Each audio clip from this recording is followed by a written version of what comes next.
Hello and welcome to the Misformama podcast. I'm your host, Abbie Halberstadt, happy wife, mama to 10, Bible-believing Christian. And on today's show, I have got a wonderful guest for you that I know that you're going to be so encouraged by. But I want to start off this episode by telling you about our brand new podcast sponsor.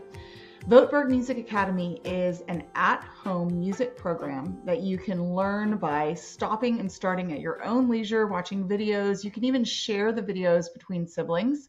And I'll give you a code here at the end of this so that you can get 20% off every month that you're enrolled. One of the best things is that you rarely pay more than $30 a month, no matter how many siblings you have using the same program. And you have a bunch of different instruments to choose from. They have lessons for piano, they have lessons for guitar, mandolin, ukulele, and violin. So you have a wide array of things that you can learn. You get weekly lessons and practice printables, 24-hour access to your teacher, live student onboarding calls, and there's even a vault to go back and see more lessons if you want to progress faster. If this is something you think your students would love, you can use the code MISFORMAMA, MISFORMAMA for 20% off each month that you're enrolled at votebergmusicacademy.com. I will put all of that info in the show notes.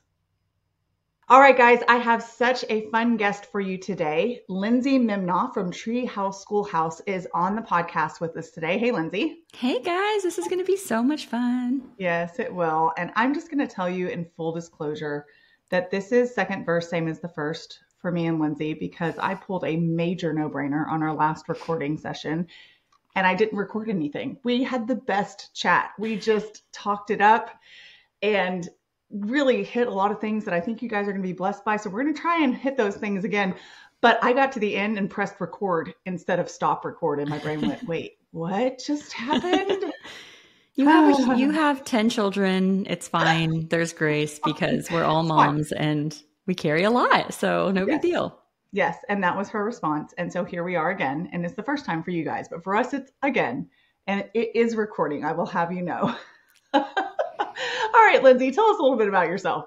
Hey, friends. So I'm from North Carolina. I've got 4 kids. My youngest is 3. My oldest is 10. And we are a homeschooling entrepreneur, kind of crazy outdoor family.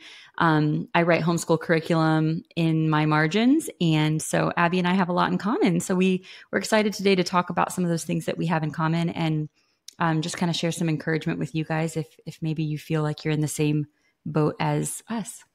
Yeah. So I think margins is a great place to jump off because what I see is a lot of all or nothing mindsets in the way that people respond on social media. I could never, how could you possibly, you're super mom. And I mean, all those kind of make my skin crawl a little bit because I think I am so not worthy of this response because I know I'm over here not pressing record sometimes. Right. Because my margins have either gotten too full, my brain is tired, or I just got distracted or whatever. So, and I'm sure you get some of those same responses. How do you feel like you protect your margins or how do you feel like you create those?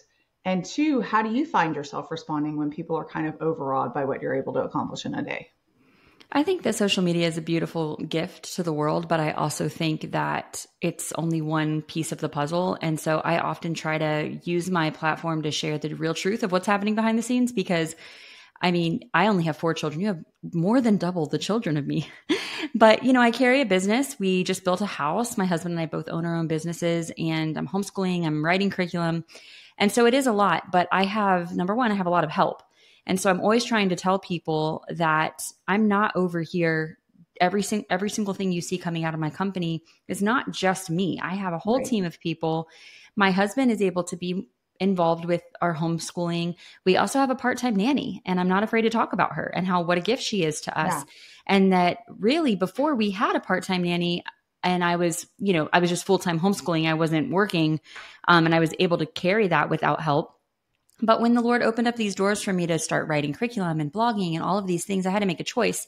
And it was either that I was going to be dividing myself so thin between these two worlds and I would not be able to show up for my kids in the way I want, or I can bring help in and now they're getting a gift from having time with her where I can separate and have boundaries. And so that's the other thing is just really clear time blocking and boundaries. And when you try to mix multiple roles and tasks, and sometimes you have to, I had to at the beginning of my business, Sure. but it was short term. And I knew that because long term I would not have lasted and I wouldn't have been able to show up in these areas in the way I want to. And so for me, I have blocks where I am mom and I am not also trying to multitask and answer emails and do customer service and post on social media. And then I have blocks where I'm like, I can show up as Lyndsey, the creator, and this is who I am right now. Without those blocks and without those boundaries. And it's very, very hard when you have a social media business, as you know. Yeah.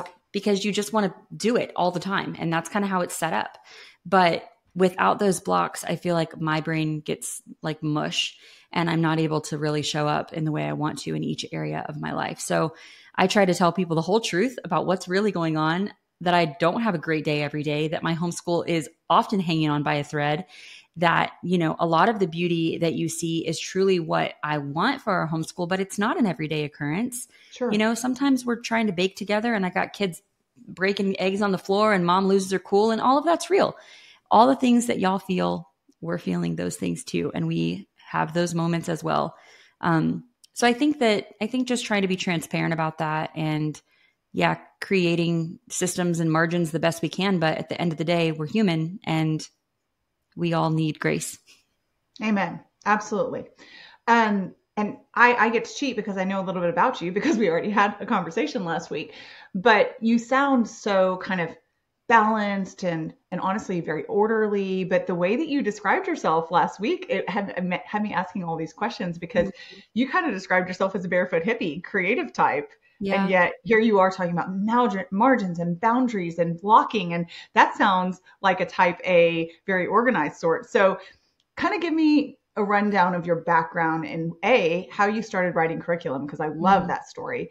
And B, how you got from barefoot hippie Lyndsey to I'm going to have to put some boundaries around my life or I'm going to drown Lyndsey. Yeah. I mean, that's basically the bottom line, is that the reason I have all these systems in place is because I need them in order to reach goals, in order to do the things that my idealist self wants to do. I have to actually have steps to get there. And there have been people in my life that have helped me see that. And now I see them all as opportunities to grow and ways for me to actually reach goals. But my background is that I grew up in a Christian home. My grandfather was a church planter. And so as a tween, early teenager, we were in a really small church and my options from my parents were A, sit in the service, which I didn't want to do because I was bored, or B, start a kids ministry. And so my mom said, I'll give you the tools to do that. And so I started throughout the week as like a 12, 13-year-old, I would go search in the Bible and figure out ways to have lessons. And I would write material lists. And I started basically writing curriculum for a small group of kids in my grandfather's church. And my mom would empower me by taking me to the store and helping me get the materials and help me look up passages in the Bible and creating these lessons. So I'm just doing this thinking like I'm getting out of sitting in the Sunday morning church. But in reality, God was growing something in me because as I was studying the word, I was learning more for my own self because you teach it, you know it. Mm-hmm. And I began to disciple these children, on Sunday mornings. And then as I became a teenager, I was spending time with some of these kids outside of church and discipling them and like really falling in love with mentorship. And I was growing in my own faith in this journey. And so I decided after high school to go to ministry school for kids ministry. I wanted to go be either a Christian school teacher or be in kids ministry. So I went to Bible college and started taking these classes. And after 2 years, I got offered an internship at a church to take over their whole kids ministry. It was a massive church. They were having a fallout with some of their people on staff and wanted me to just like come in as a young 20-something with all my energy, all my ideas, and just take over. And it was so intimidating and scary, but I had this passion as a young Christian to do that. And so I went in and I basically, I was the barefoot, crazy energy, kids ministry person on stage doing all the dance moves and like creating all these fun things. But at the same time, I learned like there needs to be some order. There needs to be some system. So I feel like it was this survival, like I'm not going to make it in the world if I don't rein this in and figure out like how to make systems for my own weaknesses in order to grow.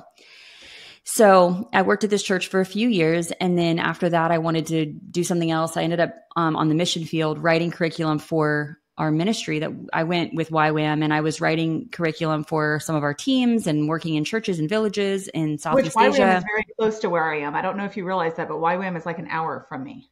The actual Which YWAM?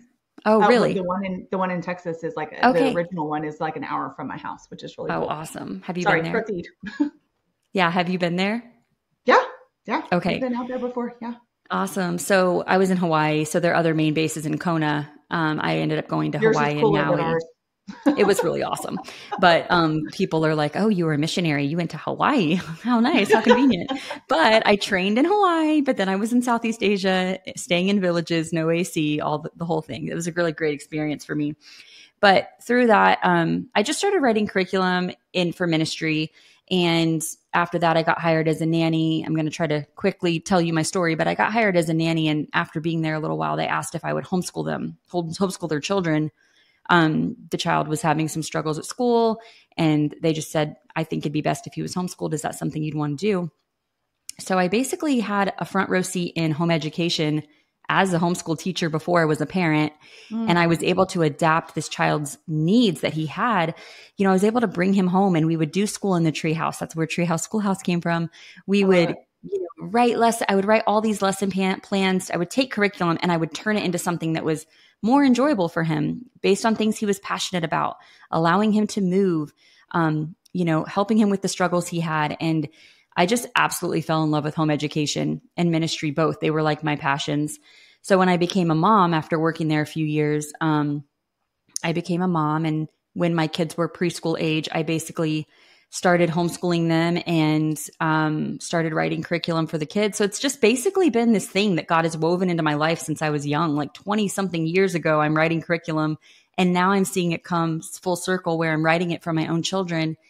And after starting that process, I really felt like the Lord said, you have something to share with the world. And so I started Treehouse Schoolhouse, and it's been baby steps and really a wild ride. But now we have a full team and we have a warehouse, and I write all kinds of curriculum, always getting inspired with new ideas. And it's my passion and I absolutely love it.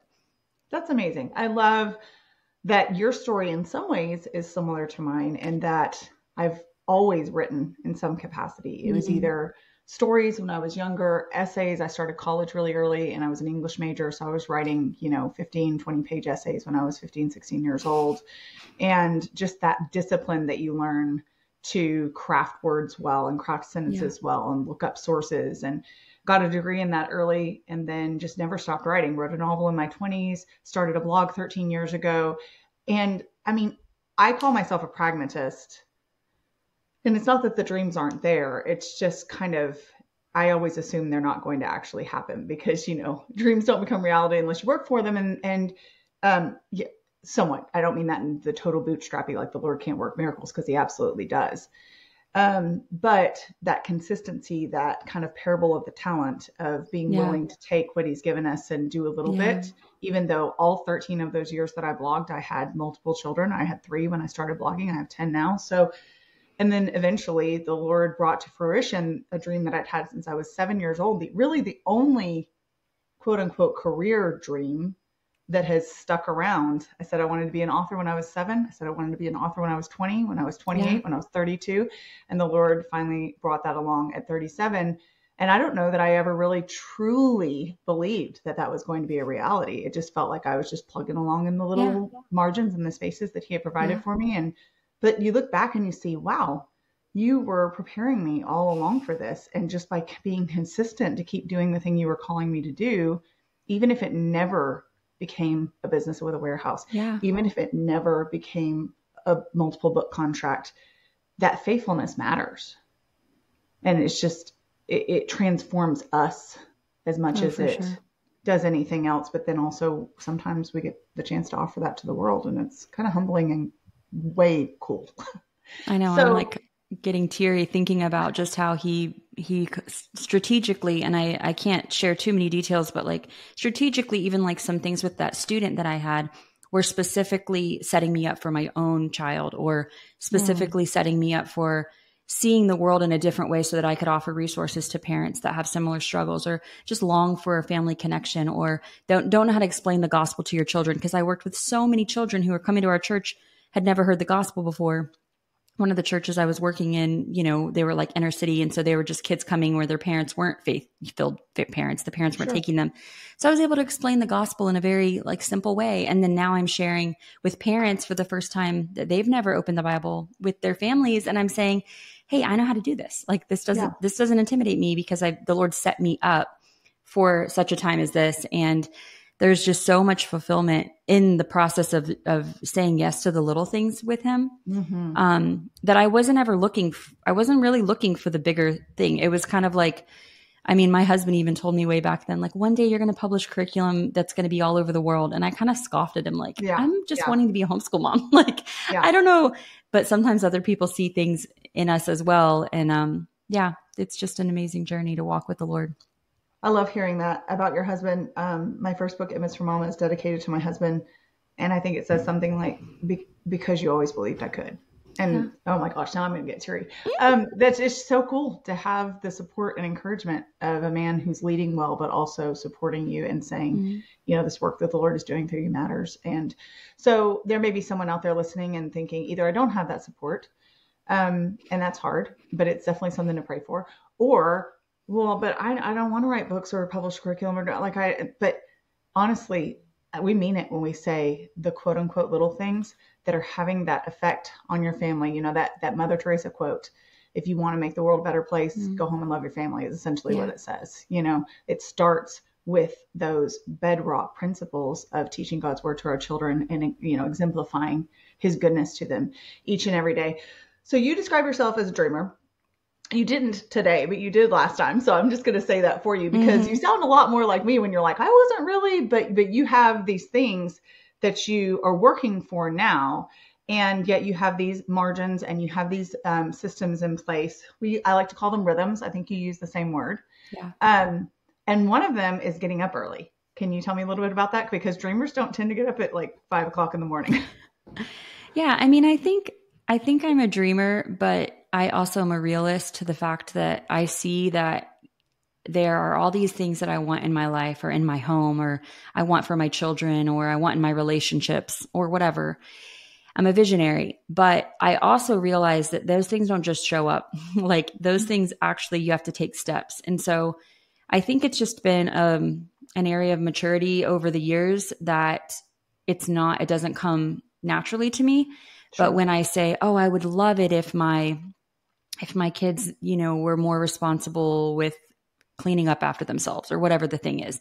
Well, I don't just stop with this dream. Like I've learned that I have to actually work backwards and go, what do I need to do every day to get to that place? And then, what are the baby steps that I need to take to get there? And I don't know if maybe it's like how God wired me for like curriculum writing, where I'm like, I want parents to have this home where they have this family connection or they're exploring nature together, but you can't just like give them theory. Like you need to give them steps. You need to actually tell them, this is how you do it.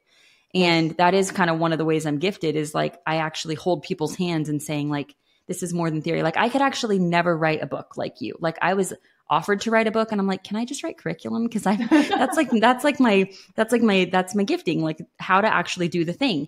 And which is so important, knowing your gifting and being content in that and pursuing that wholeheartedly as unto the Lord, instead of being like, ooh, she did that, let me go try that. Even though you're not really being called to it. That's important. Oh gosh, it's like the best yes thing, like really knowing where you're called and then giving that your all, because it's so easy to get, stretched thin in all these areas, especially as a visionary, because I'm like, oh, I could do that. I could lead that. I just took my kids to Awana at this church the other night that I don't even know these people. They were invited to go. I sat in the back to check it out. And the whole time I'm going, and as a kids ministry director in the past, I went, I could do that better. I feel like if we tweaked that would be so much more engaging. I'm like, no, Lyndsey, boundaries, stay in your lane. You're not going into this church and changing this whole ministry. But that's my struggle, is that I want to go in and make things better. I want to change things. I have ideas, but I have to stay in my lane. But anyway, I think it's just a working backwards. So when I have vision for my home or for my homeschool or for my relationship with the Lord or for anything in life, it's like you can have a dream, but then you need to actually count the cost. Yep. Decide if you're actually going to do it, and then be real with yourself about what that's actually going to look like and what the disciplines are that's going to take you to get there. Yes. And so that may open up our conversation about our house build, because, we both went through that, and we just recently moved into a house that my husband built. It took 5 years of disappointments and struggles and moving into an RV and then living in a rental house and selling all of our belongings. And it was just like the most wild roller coaster ride. And my husband has learned now when I have a great idea and I come to him with one of my great ideas, he's like, let's talk about the actual nitty gritty of what this looks like. And then let's talk about the cost. And do you want to pay that price? And then what steps will it take? What does it look like on a day-to-day basis to actually move towards that? And so I think that's a discipline that I have to set into place in my life in order to build a business, in order to build a house, in order to have a successful homeschool, whatever it is. You have to have these daily steps that are really working backwards from what you want to see in your life. And I was hoping you would mention that concept of working backwards. I think it's a really good visual image, like a really practical, like, okay, not how do I get started, but what's the end goal? Mm-hmm. And then what would I like, what's 5 feet away from that? What's 1 year away from that? Like, where would I need to be, Lord willing? I mean, I feel like I have to emphasize that, holding our hands open and saying like, Lord, you seem to be calling me to do this. I'm going to do the next right thing. Please lead me in the path everlasting as I walk forward with these little faltering steps, but with the understanding, like you said, of counting the costs. And another thing I think you said that's really good is you didn't make an excuse for doing the hard work based on personality. Okay, so I'm a dreamer. Okay, so I'm a visionary. I hear so much in this world of using personality tests or personality types as an excuse to not take the next right step that the Lord is leading you to as a way of explaining away being stuck sometimes, or even sometimes in more extreme cases as a way of excusing sin. Like we can say, I'm a 9 on the Enneagram. I don't even know the Enneagram. So I like fun. Or maybe that's a 7. I don't know. I like adventure and fun. So of course I am going to run off and leave a project in the middle. Well, no, you're right. Don't we all, at least to some extent, sort of kind of like the fun, like sizzle of the beginning where it's exciting and then the hard work comes in and we kind of want to drop it and walk away? Maybe not every person. So the other personalities that are not like that are like, no, I enjoy the whole process. I will plod along. And I'm like, I applaud you for being willing to do that. But I think we have to be careful not to say, I'm just not good at that. Therefore, it stunts our growth so much. Oh yeah. I mean, specifically that, and I was going to bring that up. My tendency is I'm a starter, I'm a visionary, but I have a hard time with the details and I have a hard time with the finishing. And even recently I said that. I didn't just say I had a hard time. I actually spoke out like, I'm a starter, not a finisher. And my husband was like, don't put that over yourself. Yeah. You might have a harder time with that. Yeah. But what that actually makes you want to do is lean into the hard and like push through that and say, and it's silly small things, but I feel like the Holy Spirit's been targeting this for me. So I'll start the dishes, for example, and I'll like leave like 3. Like there's something in me that wants to like not finish a job completely where I'm just like bored or I'm just over it. And I'm like, okay, moving on to the next thing I need to start. Even if it's cleaning, even if it's like, I just can't it's like really difficult for me to bring a project to completion. And I feel like in order to like fight against that, I have to specifically target that character flaw instead of excusing it and allowing it to be something that's a crutch, or just like you said, like to say like, oh, it's just who I am. It's like, no, if I want to get better, then I need to actually work on that thing. And I think that's true with our kids too. Like I look at some of my kids and, as they get older, you start seeing like, what are the things that are just more difficult for them in their personalities? And one kid, it's going to vary from another kid. But rather than saying like, well, I'm just going to allow this child to have meltdowns about this every single time, like it's harder for kid A than kid B to transition, or it's harder for kid A when he fails in math, struggles in math than kid B. But you're not doing them any good by excusing that and just saying like, well, you just need to, like it's fine because that's just hard for you. It's okay. But it's also not helpful to them to be like, well, you just need to get over it. You need to come in the middle and realize like they have something that's difficult. And it is actually our job as a parent to come alongside them and train them on how to handle the struggles and say, this is harder for you, buddy, but I can give you tools. Let's talk together about what some tools are that would help you when you get to this position in your life. Because when they're an adult, it might still be a struggle, but they can't just say, well, that's just who I am. Because you're enabling that forever. You are. You absolutely are. And we see a lot of, I can't because that's just who I am. And a lot of blame shifting and a lot of victim mentality in our current culture. I'm sure that's been true for all of time, but I feel like we're maybe a little more indulgent of that in our current society. Yeah. And ultimately, exactly what you just said, it's not doing them any favors. It's certainly not doing society any favors, but you're not actually gifting your children with a good thing by giving them the easy way out on things like that. There's grace, as always, for us and for them. But there's also that grit of saying, we can do hard things through Christ who gives us strength. And then modeling that for them, just like we're talking about. So we've both built houses, and it sounds like that when you say build house, you mean build house. Like your husband got in there and got it built, right? Yep. Still doing it. Yeah. We moved in a month ago, but we moved in at the bare minimum that we could get our inspection. We were like, please just let us move in. We want to finish the project here. We don't want to be paying rent and, this whole thing. So yeah, we're still trucking along, with the project, but he got his contractor's license and he did hire out some of it, but he oversaw the whole thing. And then anything that he could YouTube and figure out how to do, the man did himself. So it's been a wild ride. Yeah. So I was realizing as we were going to talk about this, I'm like, I can't go into both of our builds. I need to do my own podcast on that. So it gave me a podcast idea. I immediately shot it to my assistant, was like, put this on the podcast list. But same, Sean has a dad who grew up or who had a construction company and helped Sean with a lot of things. But there are so many things that you can literally go, because people are like, where did you get the skills? How in the world would you ever start? And there's just so much willingness to learn that is built in there that it's like, I don't know how, but surely I could find enough resources. We just have so much information, or too much information at our fingertips. And that was the same with Sean. If he didn't know how to plumb a particular thing, he might have the basics and he would go figure out the nitty gritties and redo it if it, messed up or whatever. So we've done 2 builds. One was only a 9-month process, which is insane. But we did everything. It was like a rectangular box, and we did everything like on top, like grouped all our plumbing, did everything as efficiently as possible. And we did pretty much everything for that. And then including sheetrock and plumbing and electrical and all the things. And then the second time, it was 2-year build, much more involved, lots more angles and interesting roof lines and stuff. But Sean and his dad were the ones that knocked out just pretty much all of it. So it's crazy to have gone through that twice. And you don't meet too many people who are willing to do that level of research. But I feel like it pays off. I do. I mean, it was really hard at the end, mostly because my husband was working so much in order to get us in. And we were living in a difficult, we had to really have a cheap rental house in order to do all of this.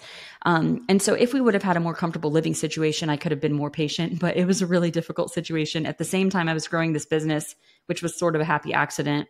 And having small children and trying to homeschool and it's just a lot of the things at once. But the actual process of seeing the house go up and coming and visiting him as he's doing it, and then being able to design everything.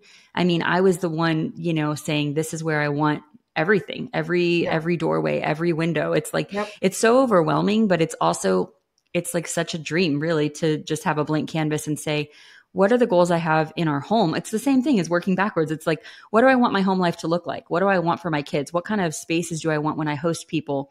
And then working backwards and saying, okay, well then that means we need smaller bedrooms so we can have more square footage in the main living areas. We want to be an outdoors family. So how can we, have as much porch as possible?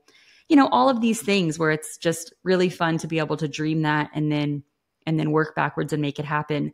But it's definitely one of those things that my advice would be count the cost, because it's so unknown, especially if you're going as an owner build, unless your husband's done this a million times like mine. This was the first time. So he's learning all of this as he goes. We made mistakes. We lost money. We lost time, but it was one of those dreams that we had. And we're like, well, let's do it now when our kids can enjoy it. Let's do it. Even though it's the craziest time of our life, let's just go ahead and do it, so that we can live here a really long time and our kids can grow up here. So I think it's worth it, but I don't know. I'm still we're still in the middle of construction and boxes. So maybe ask me in a month, I'd probably say for sure. I can completely relate. We moved in with not one single blade of grass within like 100, 200 feet on any side of the house.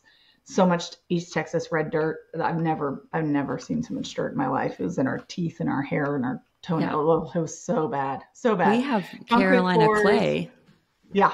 Yeah. Yeah. So similar. Even just the sheer dirtiness like gets to you, and the boxes and all those things.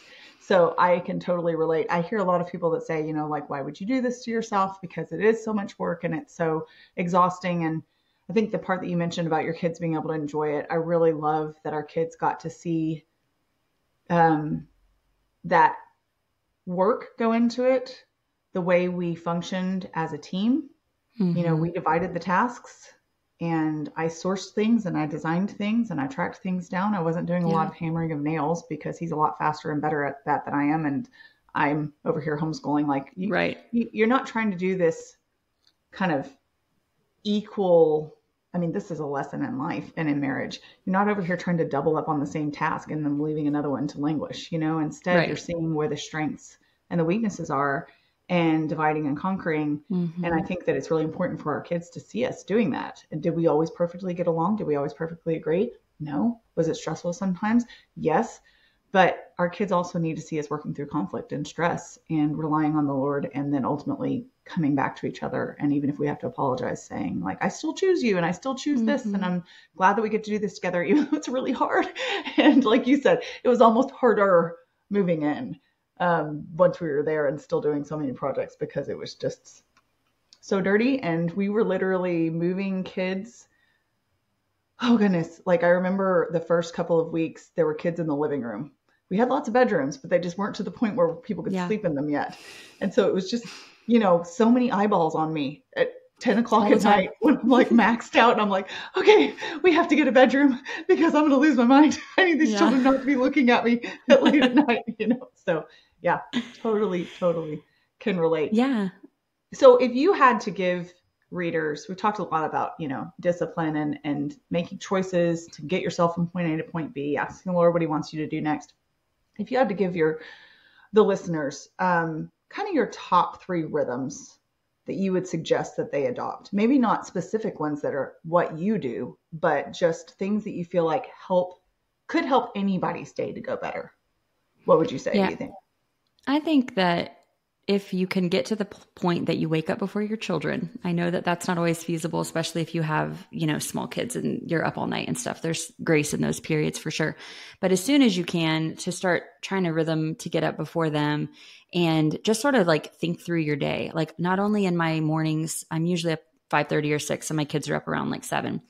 Not only am I, in the word and having silence and eating and having coffee before I'm feeding all the people and doing all the things, but I also just try to look over my day. Like, what are my goals today? And, asking the Lord too. One of the things I've been doing lately is asking him which kid or who in my family do I need to specifically love extra today? Like what is something I need to do? And it's silly, but like in my planner, I actually have like a section that says love somebody. And I'll just sit with the Lord and be like, which kid and how, or outside of my home too. Is there a friend I need to reach out to?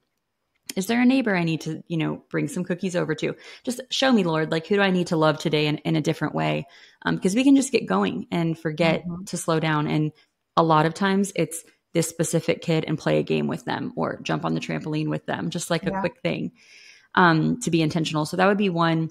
For our family, we also try to have as many meals as we can together. We're running in different directions. But if we can get back together at least for dinner and we do high-low around the table and talk about our day and just sort of share. And in our family, we do high-low buffalo. I don't know if you've heard that. I do that too. Yeah, we do that too. So buffalo is just the random thing. So you got a kid standing on the chair and telling a joke or somebody singing a song or it's anything you want to talk about. But what it really does is open up, what did somebody struggle with today that you didn't even notice? Yeah. And then you can kind of speak to that. And then what was something exciting? You just kind of get to know your kids' hearts. And then the random's just fun, but also kind of sometimes another thing will come out that you're like, oh, I didn't know that was in there. So we do that. I'm trying to think of a third one, probably just that connection time with my husband before bed. It's easy to like both go our different, at night, it's like we can get caught up scrolling because we try to have less screen time during the day when we're with our kids. So it's easy to just sort of like go down that hole.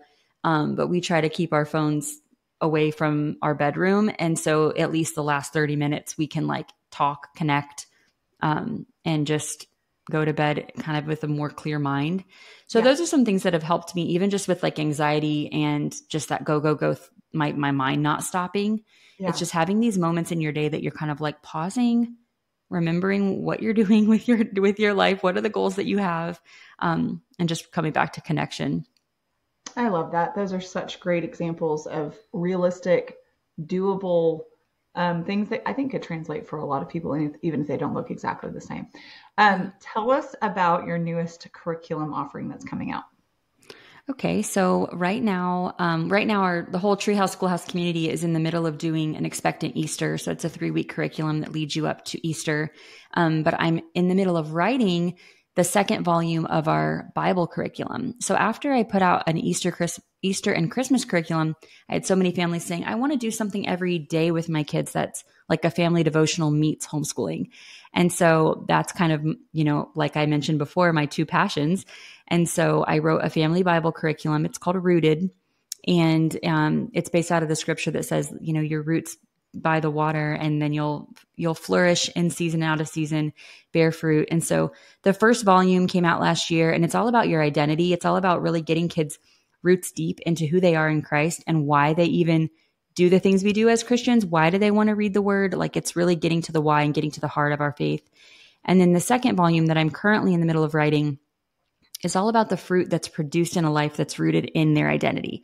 And so we're talking about them loving others, and we're talking about character traits, and we're talking about their mission on this earth as believers. But we really have to get to the heart first. And so that's kind of my heart, is not to just tell kids how to behave, but to teach them, to really get to their hearts, that they love the Lord. They want to please him. They want to honor him. They're inspired by this idea that they have a mission on this earth. And so it's a really beautiful curriculum where you go through poetry and art that really help you see other Christians in the world through generations and how they've responded to the word of God. And then you're studying scripture, you have a discussion and prayer, and then there's like a connection piece to language arts or history. Each day you do like a little activity that sort of rounds it out to be more of an educational activity. I love that. Can you tell our listeners where they can find you, where they can find your curriculum, socials, all of that? Sure. So on Instagram, I'm treehouse_schoolhouse. And then treehouseschoolhouse.com is where my blog is, and my shop. Awesome. Lyndsey, thank you so much for being here with us today and sharing your encouragement and wisdom. We really appreciate you. Thanks, Abbie. This was super fun. It was. Y'all have a great day. Bye. If you enjoyed the MS for Mama podcast, I would be so honored if you would subscribe and follow along, maybe share with friends, or even leave a review. And if you want more content on motherhood and biblical responses to cultural issues, be sure to follow along on Instagram at m.is.for.mama.